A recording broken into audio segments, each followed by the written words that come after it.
Early বিয়ে হলে কি লাভ হয়? ধরুন আপনার 22 বছর বয়সে আপনি উপার্জন শুরু করছেন, ডাল ভাতের ব্যবস্থা করতে পেরেছেন, বাবা মাকে বুঝা বিয়ে শাদী করতে পেরেছেন। আল্লাহ তাআলা আপনাকে একটা যদি সন্তান দেয়, 25 বছর বয়সে আপনি বাপ হয়ে গেলেন।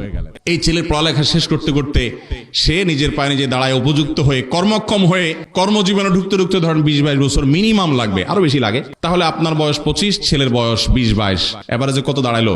প্রায় 45-এর কাছাকাছি। 45 মানে আপনি তখনও শক্ত, মাশাআল্লাহ। ছেলে বড় হয়ে গেছে, ছেলে আল্লাহ 2-4টা দিচ্ছেন। কোনোটা যদি অমানুষ হয়, আপনার বয়স তখনও 45, আপনি টনটনা এখনো, বুড়া হয়ে যান না এখনো, শেষ হয়ে যান না এখনো, কর্মক্ষম আছেন। বেশি উল্টাপাল্টা করলে কানটা মোলে রাস্তা ধরা দিতে পারবেন, ঠিক না বেঠিক? ছেলেও সোজা থাকবে। আর যদি আপনার বয়স 30-এর পরে বিয়ে করেন, এরপরে বলেন না এত সকাল বাচ্চা নিতে হয় না, 2-4-5 বছর যাক, 35 পার হওয়ার পরে বাচ্চা নেওয়ার চিন্তা করলেন, বাচ্চা হইতে হইতে 38 হলো, 38-এর পরে আপনার বাচ্চা হলো।